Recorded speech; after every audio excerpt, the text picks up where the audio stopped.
So good morning, everyone, and welcome. In the spirit of today's presentation, feel free to take a moment to grab a morning cup of coffee, tea, water, like Wendy said, get comfortable, and especially thank yourself for making time to learn about self-care techniques today. My name is Elijah, and I'm the Community Education Manager at Mission Hospice and Home Care. For those that are new to our programs, Mission Hospice and Home Care is a small but mighty nonprofit. We are serving the San Francisco Peninsula and South Bay with hospice services, as well as educational services and many other incredible offerings.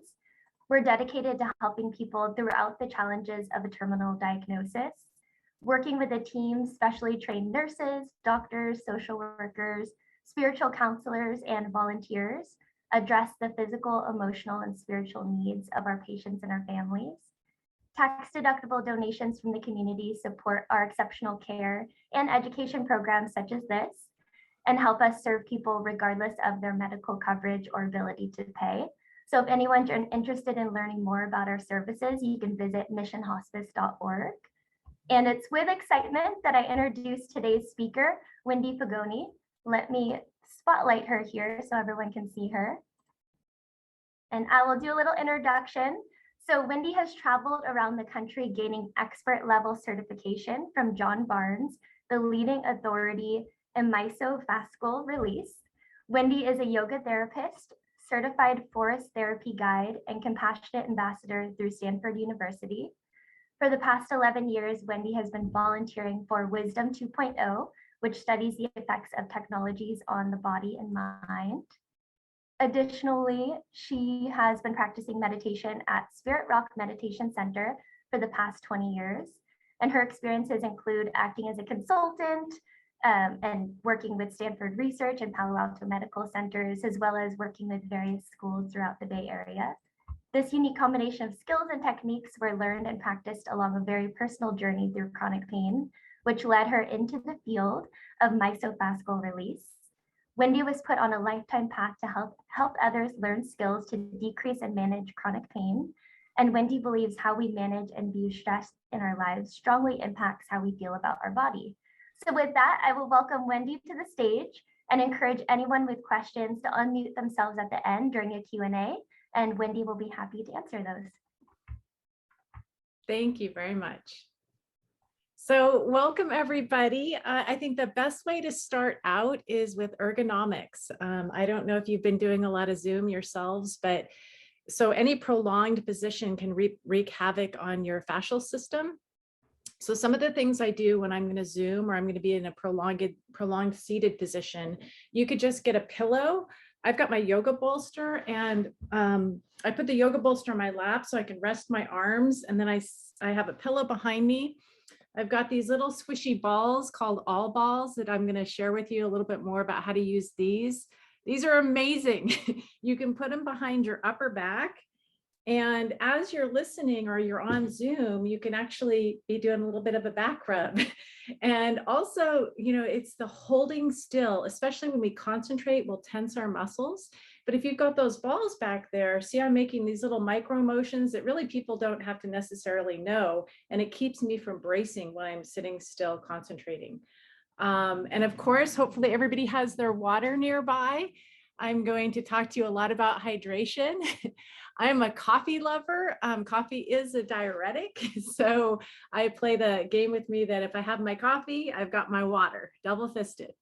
So I'm so excited. I mean, truly, I just went out. My newest venture is doing women's retreats and mainly for like empathic women. We need to learn how to care for ourselves so we can care better for other people around us. So let me see, I started in this work. I was way back in another lifetime, I was a physical education major.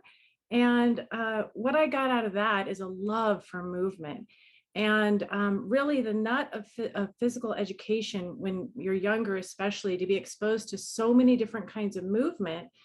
That way, as we age, we're more likely to try different kinds of movement that we've been exposed to.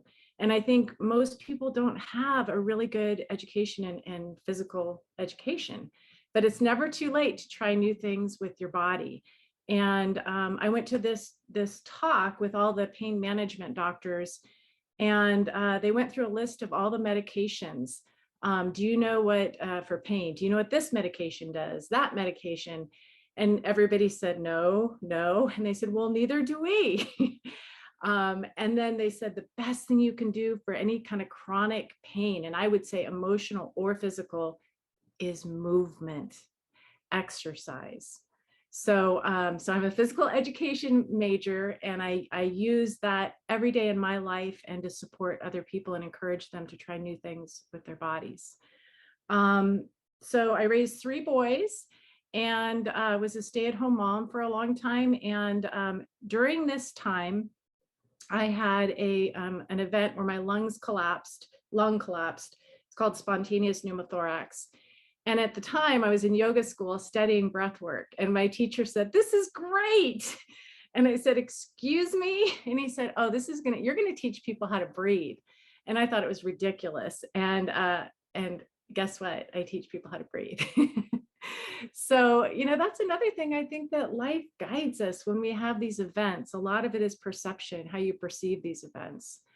So I was able to flip it. I got very interested in breath work, had a bunch of lung surgeries, and doctors, especially 10 years ago, didn't really understand the fascial system and what fascia is, which is what I'm going to talk to you a lot about today. So whenever I had surgeries, which interrupts your fascial system, your connective tissue becomes restricted, and then you lose range of motion and you end up in pain. So that's what happened to me.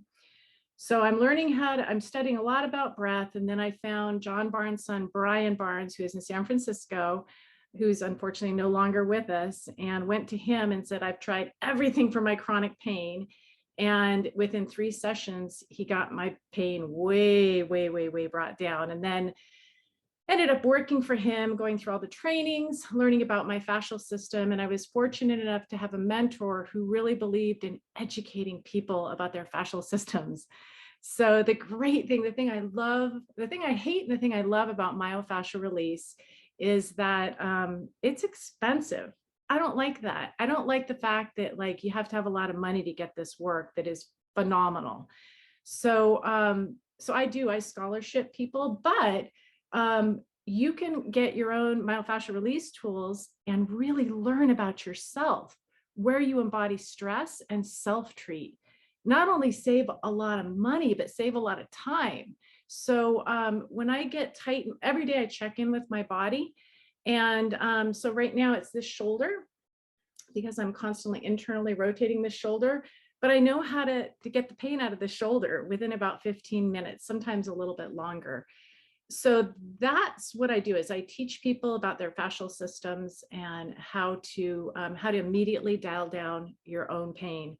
It is a practice. It's a practice, and it takes a lot of time.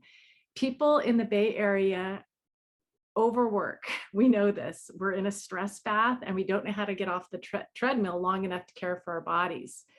So I teach people to cultivate Enteroception, the ability to listen to what's going on in your body, which is a skill that I believe should be taught in elementary schools. I work with a lot of children. So I've recently, with COVID, I actually moved to a very forested area, and I built a tent outdoors where I worked with people out of safety. And then I had a huge, oh my gosh, people are not outside enough anymore. And so my clients were sitting down in the forest and they couldn't move after the treatment. And I realized, oh my gosh, this being outdoors is what we really need. So I had always wanted to be trained as a forest therapy guide, and I had heard about this. I went and I studied with the people. This practice in Japan. And I had studied with some of the Japanese people at Sonoma State University. And I said, okay, now's the time. So I did a 6-month immersion in forest therapy training, which I highly recommend. Even if you don't become a guide, what you will learn for yourself, how you will transform inside of you, is quite profound. That's through the Association for Nature and Forest Therapy, ANFT, fabulous group. Concurrently, I work with a lot of empathic people, And I see a lot of similarities in what blocks people from self-care. So at the same time, it had been on my radar to try the compassion training through Stanford. It's a year long, again, way highly recommend. I think when we embody these changes, we don't necessarily even have to talk to people about them. We just show up in the world in a very different way.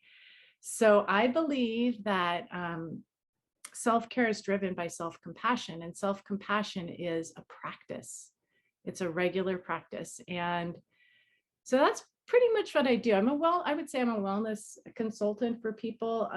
My most recent thing is I made my website, somaticecotherapy.com, and I put all my videos up on there. So if you buy the tools, which really don't cost that much, you can practice for free, basically, all of the things that I do. So the somatic ecotherapy has links to retreats I do for women. I'm taking a big group of women, or not too big of a group of women, to Sedona in April to enjoy the mountains. It'll completely blow your mind.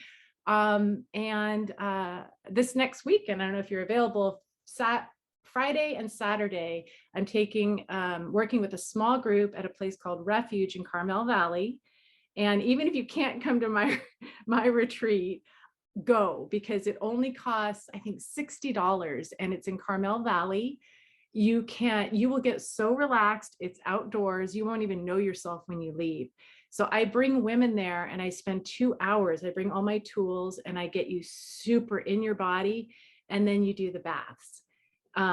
So I've got a lot of recommendations for you. It's great if you have a pen and a paper, but don't worry if you don't, because my websites have a lot of information and you could always, feel free to reach out to me. I love working with people and answering questions, and I'm happy to answer your questions at the end.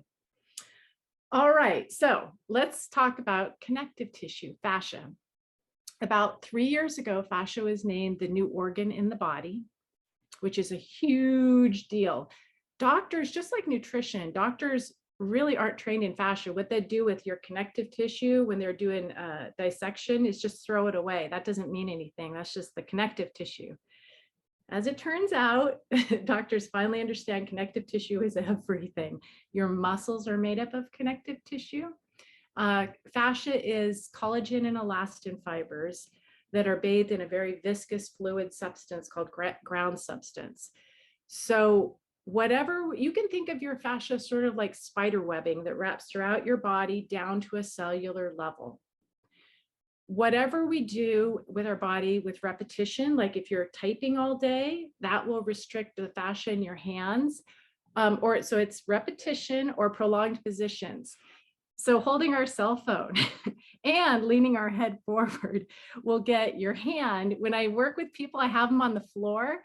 And it's crazy. Within the last 5 years, I can literally take their phone and put it into the shape of their hand because the fascia in your hand is shaped to your phone.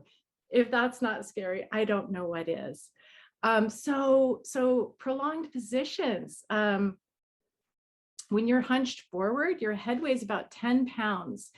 And when your head is in front of your shoulders, all of these muscles back here have to hold the weight of your head. They're not designed to do that. Those muscles are structural muscles, postural muscles. So if you're leaning forward all day and you're super tight, and by the way, how we hold our bodies is usually below our level of awareness. So you get tighter and you don't realize that you're doing this. And I'm here to tell you, 20 years in advance, the way the human body looks is going to be, it's already changing dramatically. So prolonged positions or repetitions restrict your fascia, dehydrate your fascia, and then we hold our bodies in different ways. So this goes along with, I don't know if any of you are familiar with embodied cognition. How we hold our bodies influences how we feel, and how we feel influences how we hold our bodies. So there's all these metaphors about the body, the weight of the world on your shoulders. So people who are overwhelmed, and I don't know, really one person during the last 2 years that isn't overwhelmed in some way, we do this. And it's a prolonged position. So pretty soon you're doing this and you don't even realize it. And then your fascia gets dehydrated and holds you like this. So it causes you to feel overwhelmed. Embodied cognition is fascinating. Grin and bear it. People who smile when they don't feel so happy, like if you're in the service industry, or, if I'm having a hard day, I can't invite a client in and say, oh, it's such a rough day, how are you doing? That wouldn't go so well for my business. So hello, welcome, come in. And maybe I'm having a hard morning, and so I'm smiling and there's tension in my jaw. So I do believe that's a lot of where TMJ comes from, and we don't even realize we're doing it. And then, by the way, we go to sleep, right? So many holding patterns. We clench in our belly if we don't feel safe, which causes us not to feel safe. We clench our pelvic floor, we clench our glutes. So the myofascial release technique teaches you how to recognize where you're clenching. Oh, and we hold our breath. That's another huge one. When we're trying to control a situation outside of us that we really don't have control over anything outside of us, we'll stop breathing, which puts you into fight or flight. So I work with people on breathing, but it's really, at the end of the day, interoception, learning how to slow down and pay attention to what's going on inside of you. I get very excited about this. I'm going to try to stay on. I'm like a runaway train. I was try to stay on track here. Let me back up. I started telling you about fascia, and I want to do some experiential things with you about fascia. And maybe I'll just show you some of the tools, and they're all on my website. Like I said, the all balls, you can use them on your back, on your shoulders, on your pecs, on your hip flexors, all over your body. I'd recommend getting maybe 3 pairs of them. I keep them in my car. So if I'm driving and I get tight, I keep them by my bedside table. I have all my tools out, so I'm encouraging myself to use them. Yeah, okay, we'll stay on myofascial release tools. A yoga bolster is your best friend. So we don't move our bodies enough. And so restorative yoga, I don't know if any of you have practiced restorative yoga, but it's essentially putting your body in different supported positions while you're relaxing for a minimum of 5 minutes. So with regard to your fascia, nothing really happens regarding release before 5 minutes. So it's really slowing down, and also the brain body. You've got to be focused on what you're feeling. And the cool thing about fascia, as it releases, it softens, and you can immediately feel the softening in your body. So tools. So restorative yoga, I integrate in the myofascial release techniques. But this is the Bible of restorative yoga. It's called I think it's on my website, the Yapana way. And it's great because I like things that are affordable for people. So it gives you all the different poses, and all you really need is a yoga bolster. Also, restorative yoga is great to do in a class. I don't know if you're familiar with resonance, but when people relax together, when you're in proximity with other human beings, which unfortunately we haven't been for quite a while now, and one person relaxes, it's a trickle down effect. I can literally, before COVID, I did a lot of group work, primarily with doctors, mental health practitioners, and a lot of people in a lot of vets. And what's really interesting to me is how much we need each other to relax, and how relaxation is amplified when we're in a group of people. So what happens is the person who's the most regulated with their nervous system, their breath will start to deepen and slow down. And then it's like a ripple throughout the room. And pretty soon you feel it. And at first I didn't really understand what it was until I read about it. You'll feel everybody kind of go, ah. So restorative yoga is fabulous, if you do it at home by yourself. But if you can get yourself to a class, I don't know how many of you are local, but Yoga Source in Palo Alto, Jennifer, she's a goddess. She does aromatherapy, she reads Rumi, and she's magical with restorative yoga. So I would highly suggest for self-care that you dive into a restorative practice. So back to tools.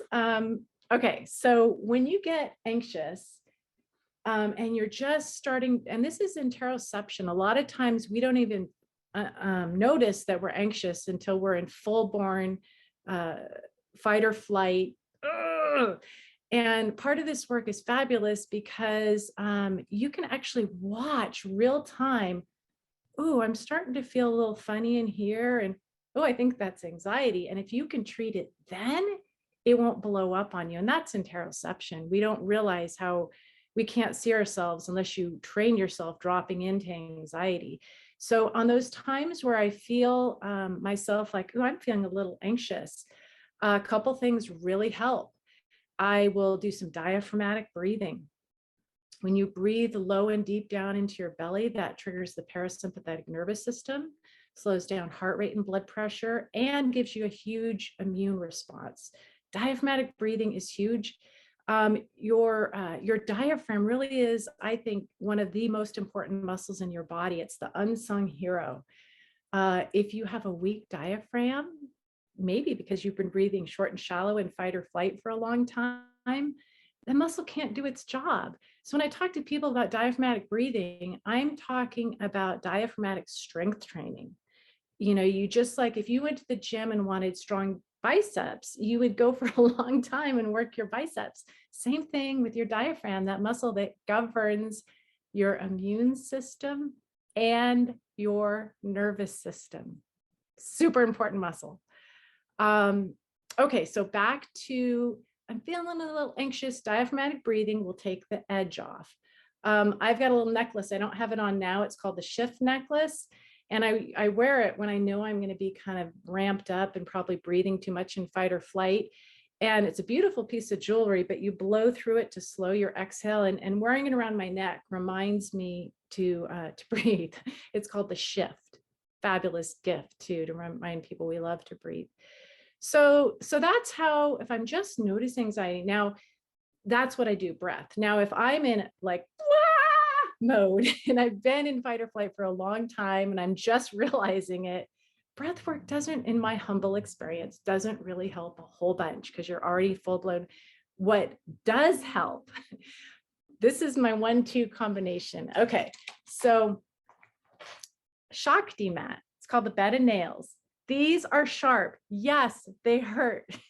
That's the whole reason. I'll explain what you use these for. They also have ones for your neck, by your neck, and it commands your attention to your body. It works on superficial fascia. So you'll feel those prickles, and wherever you're the tightest in your back, it's going to probably really hurt initially. You do it with no shirt on. But then it's so cool because it reaches into your fascial system. It'll start to burn wherever you have the tension.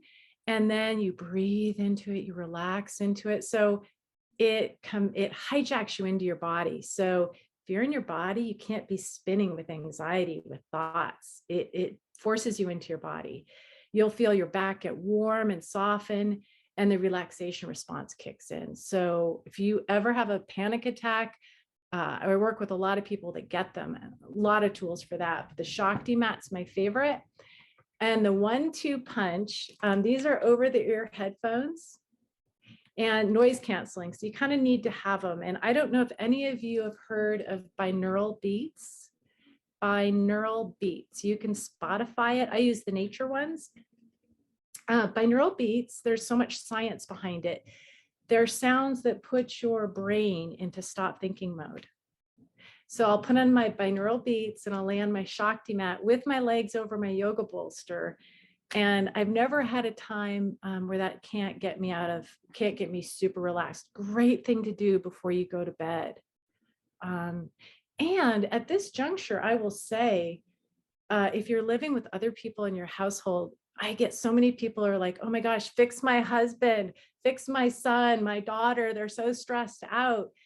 What I would encourage you to do is model self-care. And when you embody it yourself and you get yourself in that Zen, for one, they see you doing it and they're like, what is she doing?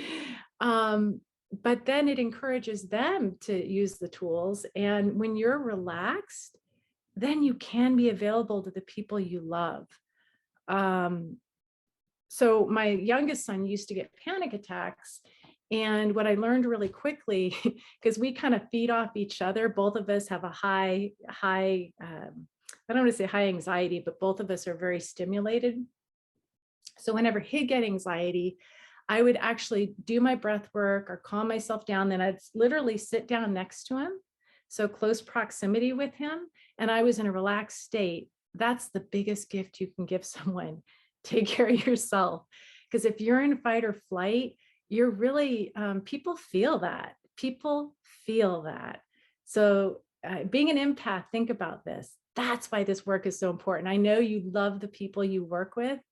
So if you want to support them better, regulate your own nervous system, take care of yourself, value yourself, self-compassion. So let me see. Okay, so tools. Okay. These are called still point balls. They're kind of squishy. And this area right behind your head here is called your suboccipital area. And these muscles are nicknamed the headache muscles. And so if you put these balls underneath the suboccipitals and lay flat on your back, and I just put my knees over the yoga bolster, you can release your own suboccipitals. So this is another tool I love, love, love. And then the big daddy is a half foam roller, and not a full one, because most people's shoulders are way too tight. And it just, you want your body to be supported and not kind of that overstretched feeling. So this one's pretty soft. I pad the heck out of it. And the technique is I lay flat on the floor. I notice how my back feels, where it feels tight, where it touches the ground. I'll lay on this for about 15 minutes. And as I'm laying, and it should be comfortable, never ever painful. It should feel amazing. And as your fascia starts to rehydrate, your back's going to soften. Those spots that you felt tenderness in are going to start to diminish. And then micro motions. So when I say, there's two concepts I want to share with you: softening and micro motions. So when I'm on the foam roller, I'll just start, this is called unwinding and myofascial release. Maybe my neck wants to move. I mean, think about it. How much in the day do you use your eyes to look behind you, or, move your neck? And then I'll bring my arms over my head, lay on the bolster like that. And then I'll integrate some diaphragmatic breathing. It is so simple. It takes 15 minutes. And when you're on the roller, it teaches you what vertical is. We forget what vertical is. So when you're on the roller, your head's on top, your shoulders on top of your pelvis. So it's called reposturing. You need to remind your body this. So, and these techniques are on the Somatic Ecotherapy website. So I would encourage you to get the tools. I think that's the basics of the tools. You really don't need much. I think it's like maybe $70 or something, and then you're locked and loaded to take care of yourself.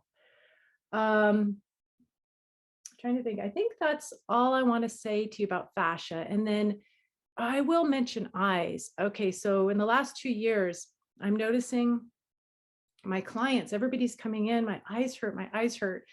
It's because of screen time, and the fascia around our eyes gets restricted, and that's why people's eyes are hurting. So be really, really careful with your eyes. I teach people how to do myofascial release on your own eyes, and I do what's called a facial fascial. I work on people's faces. And if I were to work on one half of your face, it's crazy. Your face looks so much different when it's released, because we're constantly holding tension in our face, not only here, but in the eyes. So move your eyes around during the day. And so in yoga, your gaze is called drishti, where your eyes go, your body follows. So you could try this right now. Just, and also pain-free range of motion, care for yourself. Don't do anything that hurts, pain-free range of motion. But right now, use your eyes, and I want you to look behind you as far as you can. And then as your eyes really reach, I want you to let your head follow, and then maybe your shoulders.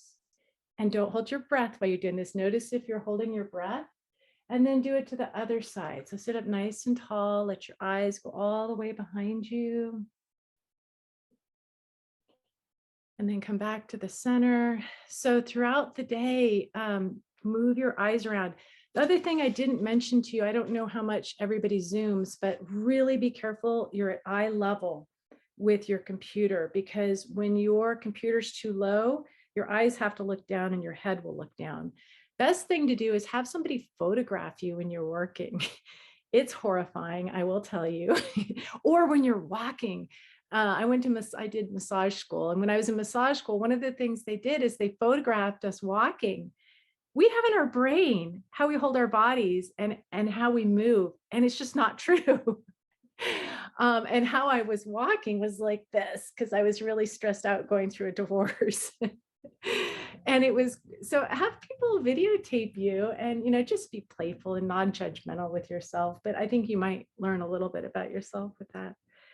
Okay, so that is the myofascial release. And like I said, this Friday and Saturday at Refuge, in Carmel Valley, I'm doing a 2-hour release session with all the tools. And then you have like 2-3 hours to do the baths. So if you can in any way come this Friday or Saturday, you will thank yourself. It's going to be fabulous. All right, so that's fascia, and I'll circle back to some things we can do with fascia at the end. I want to talk to you a little bit more about forest bathing, because I grew up in the mountains. I grew up in Woodside, and I thought, oh, I know nature and I know what forest bathing is. And I was so humbled.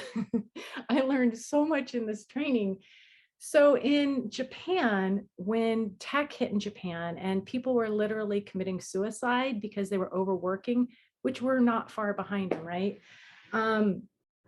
Doctors started studying this stress response, and they realized that when part of people's not thriving and really having problems with their health was because people were indoors too much. And think about it, when you're indoors, you're probably not moving a lot too. I never really thought of that, but so what they discovered is they used fMRIs on people's brains, and they studied the brain on nature. What they learned is that, it's our biology, right? We're animals. We forget that. We need to be outdoors. Being outdoors puts the body in homeostasis. If you have low blood pressure, it'll raise your blood pressure. If you have high blood pressure, it'll lower your blood pressure. Being outdoors, and I'm saying forest bathing, and I'll be a little more clear about what it is in Japan and what it is over here in the States, is one of the best things you can do for your health, especially if it's a practice. So in Japan, forest bathing, doctors write prescriptions, just like they write prescriptions for medication over here.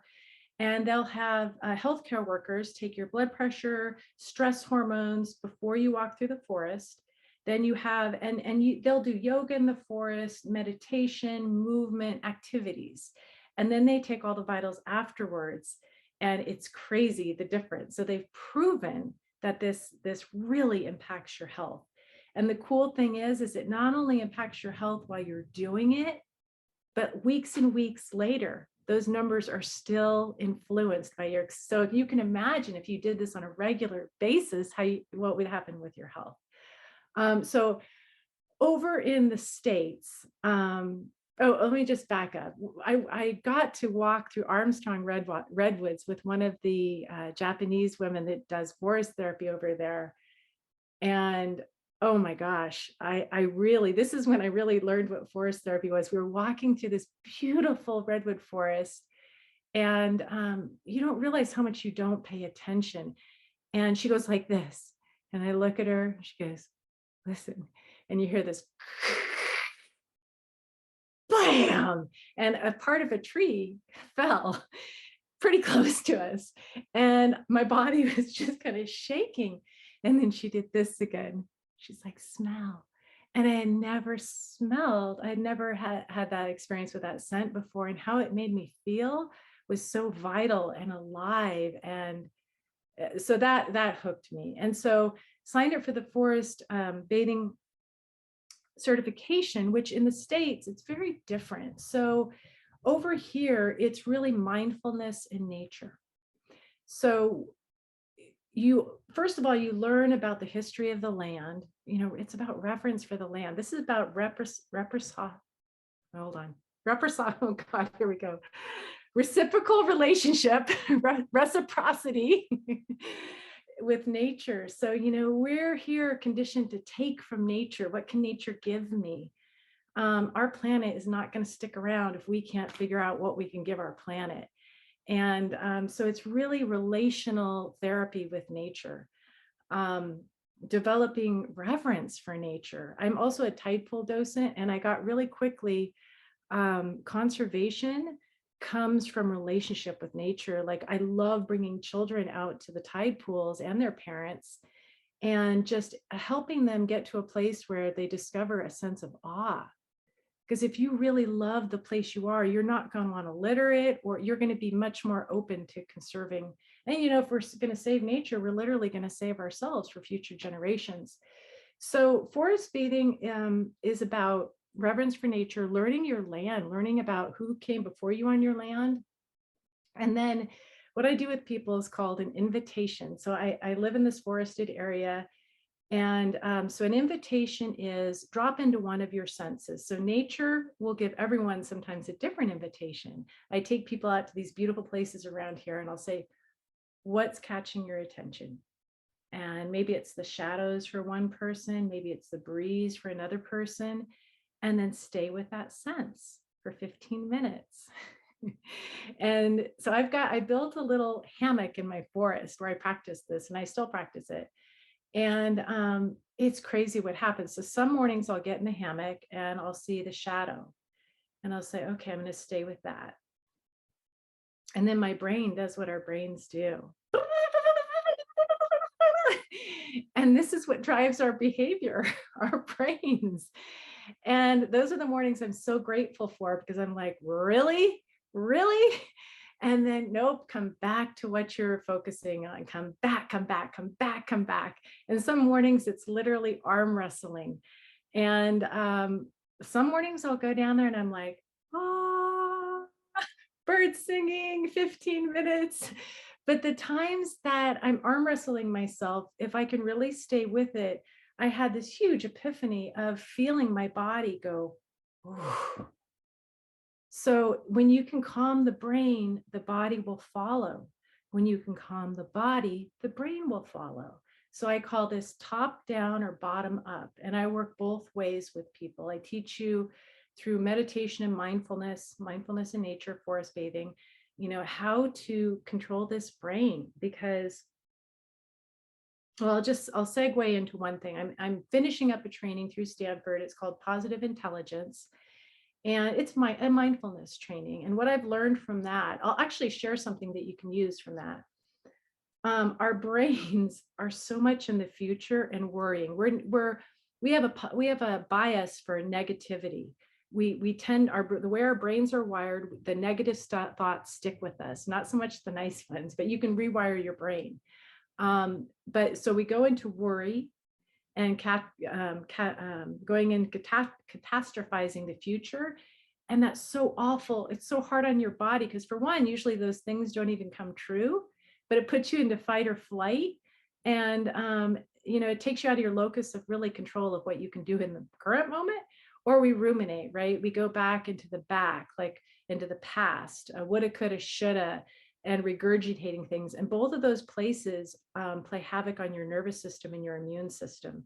So that's what mindfulness is, being able to come into this moment. Wow, in this moment, like all of us, we're safe, right? Everything's okay. And when you do that throughout the day, your body goes, oh, I'm safe. And literally you create new neural pathways in your brain. So it took me, I don't know, my whole life to understand the value of mindfulness. And this program really put it in. And here's how I got there. So right now, take your fingertips and just rub your fingertips. Maybe even close your eyes and see if you can feel the ridges on your fingertips.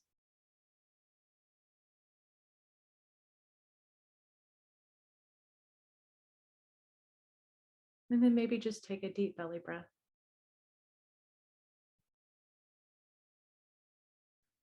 And then I add the mantra to that, here now. Here now. And then open your eyes.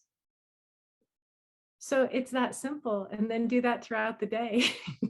So it's a practice, and it changes the wiring of your brain. Thank goodness our brains can be rewired from a negative bias to a positive bias. I have so much to share with you. I'm just getting started, and I'm just looking at the time going, wow, okay. A lot about what I stand for and the tools and the things you can do are all on my website. But I think I should do at least something experiential with you guys, right? Do you want to move a little bit? Okay, why don't we all stand up? And I think I'm going to go through some what are called thoracic range of motion exercises.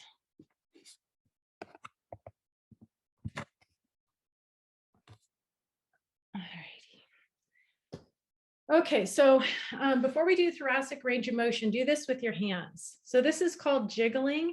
It is one of my all-time favorite exercises to do with people. It works on your fascial system. So really good for your wrists and hands, good for your lymphatic system. And what this jiggling does, which you can do with your whole body, is it breaks up the repetitive holding patterns, right? Remember how I said you squeeze your shoulders up, all that? So when I get somebody who's like doing a lot of bracing, I move their body on my table. That's called rebounding. It's a myofascial release technique. But if you want to do it yourself, you can shake your arm. So you're increasing blood flow, lymphatic flow, but you're breaking up the holding patterns, right? And so I'll put on really shamanic drumming music, and we'll shake your hips and your head and just move your whole body. And it is so much fun. And then unwinding. So that's jiggling. And I've got like tons of YouTube stuff. You could just YouTube it and do it on your own. And also it's a release of stress. So at the end of the day, when my boys were little, I had 3 of them and I wanted to strangle them. I'd put on my drumming music and I'd literally shake it out of my body. So, and then I just feel like, okay, I got rid of my stress. We hold on to our stress, right? We get cortisol and adrenaline in our body, and that drives our behaviors and how we feel physically. So that's jiggling. Thoracic range of motion exercises for people who sit. You can bring your arms over your head. I'd interlace your fingers and your palms, engage your core, and you can just go side to side. And softening. I don't think I got to softening. So let your neck kind of move, soften your knees. So if you think about butter, you want your body to feel like butter. So try to soften in your body. And honestly, it took me about 3 years to understand what softening was in my body. You put your hands behind your head, and we're just going to move the rib cage. So just go side to side and breathe. And notice, which side do you move easier to, the right or the left? And make sure, and notice, are you holding your breath while you're doing this? We hold our breath all day long. And you could always hold. So you can do the sitting or standing. You can come into flexion. Keep the back of your neck long and look up with your eyes, extension in your mid back. And breathe, breathe, breathe, breathe. Notice if you're not breathing. And then you can look behind you and maybe just let your arms kind of swing a little bit.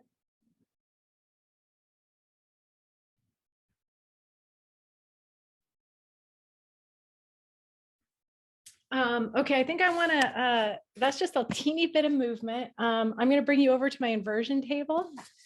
So this guy right here is another great self-care tool. I hang upside down every day on it. For one, in yoga, an inversion is getting your head below your heart. It calms anxiety. So, and actually I did this at a youth center, and I did a little science experiment. I asked children, like, how did you feel when you got off that? And all of them said, I feel so calm. Head below the heart. You can also go into child's pose. That's an inversion, head below the heart. But the reason I love my inversion table, which by the way, do not buy one new, you can get a used one for probably $50 to $100. It gaps your whole spine. Gravity compresses us, and that's why we get sciatica and hurt so much. So I hang upside down every day to gap my spine, and literally you get taller, especially when you do it with release work. And it's just really calming, and it stretches your shoulders. So it's big and cumbersome. I keep it in my living room, so I'll use it. I think the last thing I'll plug, and then we'll take some questions, is at one point in time, I was an aquatic therapist. I worked primarily pre and postnatal, but I learned that the hydrostatic pressure of the water is an anti-inflammatory to your whole body. Most people do not move enough, and that is why we hurt. We're stressed out. And by the way, stress drives pathology. Stress drives pathology. Treat your stress. So I love the pool. It treats inflammation, as do cold showers. I end my hot showers with cold showers. But I believe in the pool. If you have not tried aquatic therapy, and I'm not talking about aqua aerobics, I'm talking about aquatic therapy. Practice balancing in the water. If you don't practice your balance, you lose it. Do you have any idea how many middle-aged people I work with that can't stand on one foot for more than 10 seconds? So my goal is to be in my 80s and be able to still use my body. This is when the work starts. Right now, you work on your balance, you work on your stress, you work on your fascia. So when the fascia, the connective tissue in your feet, gets tight, you start to move differently. That's the old person shuffle. Your fascia doesn't need to become dehydrated. Your fascia does not need to become dehydrated. So how we age is so much more lifestyle related than people have any idea. I could go on forever. I have so much more I want to share with you guys. Come to one of my retreats. I do Zoom consultations. I work on a sliding scale. Yeah. So I think now is a good time to open it up to questions so I don't go off on another tangent. Wendy, we have two excellent questions that came in. And I have to say, this is the most relaxed I've ever been during a Zoom call. I felt all the ridges on my fingers and I feel very grounded. So thank you for all the tips. These audience questions came from a couple different people and I put them all together. So for those who can't purchase the tools that you mentioned right now, are there any tools laying around the house that might work in the meantime, such as the tennis ball behind your back? Or I know forest therapy, you don't need any tools. Yeah. Yeah, the only thing about yes, and yes. So when I travel, I've invented my own tools. So you could get, in a pinch, I've used a water bottle rolled up with a blanket, or you can just roll a blanket up and lay on it. If you did use a tennis ball, I'd probably want you to soften. The technique is gentle pressure while you're in a relaxed, embodied state, paying attention. So you certainly can create your own tools. And I think a blanket would be your best bet. And that's actually, thank you for that question, because I think what I'll do is I'll add to my website a make your own tool section. That would be incredible. I appreciate that. I was going to follow that question on how to make your own suboccipital little relaxy thing. If you don't buy one. Mm-hmm. Oh, how do you do that? Well, I mean, I've seen people take junior lacrosse balls and tape them together.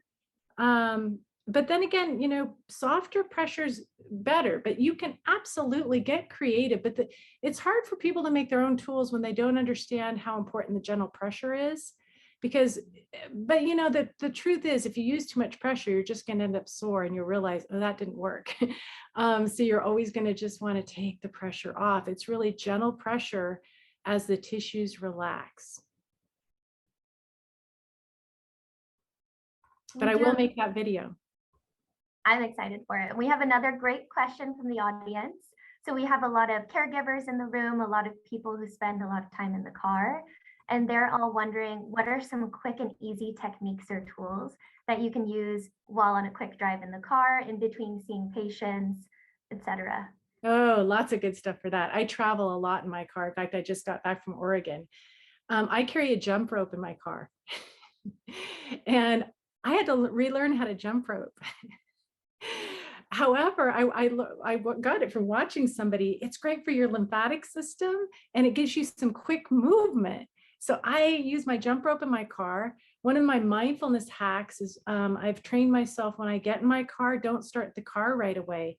Take a few deep breaths before you start the car, or rub your fingertips, because we need like habits. That's where this makes a difference, the habits. And then, I carry, and in the car, you could use a tennis ball, I'll put it behind here. I do aromatherapy in my car. I've got a little, I love doTERRA aromatherapy. So those are the ones that come straight away to my mind. And thinking of driving as a mindfulness experience, I had this really odd thing where, how many times are we driving completely checked out? I'm sorry, but it's true. So think of driving as a mindfulness experience of really paying attention.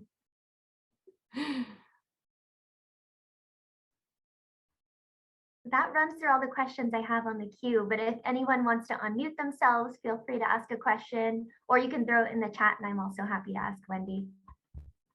So the brand of aromatherapy I like, and it is expensive, it's called doTERRA. But you could go to TJ Maxx and they do have hinoki oil. If you Googled it online, that is the cypress tree in Japan that they use for forest bathing. So they've got hinoki incense, hinoki bath stuff. And it's so good for your health to breathe in the sense of nature. They're called phytoncides, the aromatherapies that are tree aromatherapies, and they profoundly impact your immune system. I have something that's soft and it's called a dog bone pillow, and put that behind my neck when I'm feeling stressed out, and it helps to relax. I love that. Does anybody else have tips of things they do that they want to share? Thank you. I just wanted to ask about the headache, the little red. Sorry if I missed what that is called. Yeah, so these are called still point balls. You can get them on Amazon. They're on my website too. Okay, thanks. And they're kind of soft. The only disclaimer I will use with these, the more tension in your body, the less pressure you want to use. Because if you put too much pressure into a muscle that's really tight, your muscles are made up of fascia, you might end up sore. So, if you're really tight in your neck, just rolling up a towel and putting it behind your neck and starting to move your neck, we're not moving enough, is a good way to start.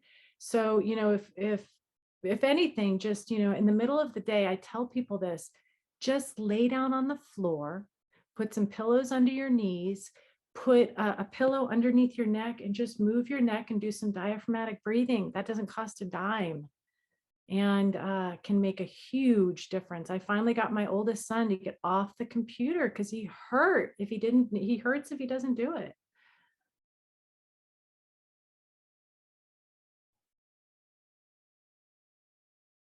Well, I just want to say I really appreciate the work that you are all doing.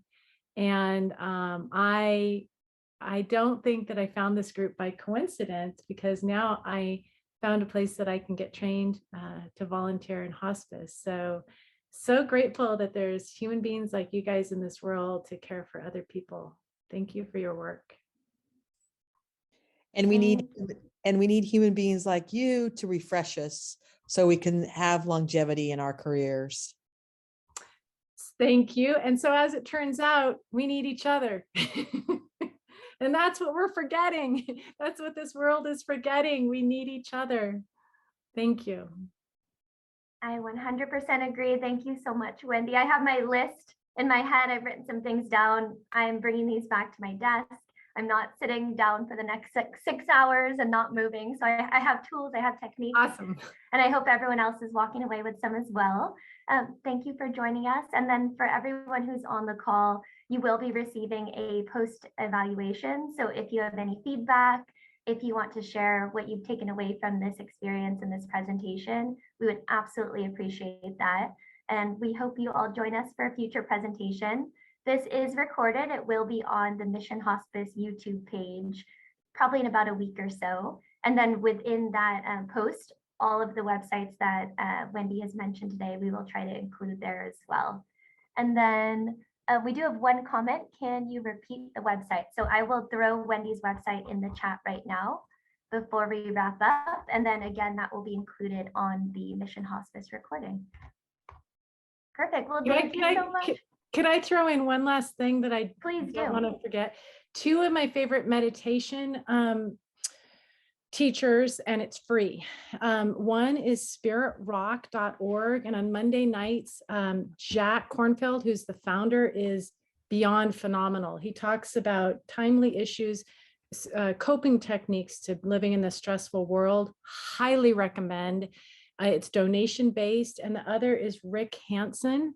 He has free Wednesday night meditations that he studies neuroscience and meditation. Those are two of my favorite teachers. Perfect. And what I'll do, Wendy, is you have said so many amazing resources. I'll get a list from you, and then I could put that in the body of the YouTube video so everyone on the call today. Okay, and they're all on the website. They're all on Perfect. somatic ecotherapy or wendyfigone.com. So I took a lot of time to get everything there. So there's so many resources there. Perfect. Well, thank you so much. And thank you everyone for joining us. I hope to see all of your lovely faces and your names at our next presentation. All right. Everyone, thank you so much for your time. Take care.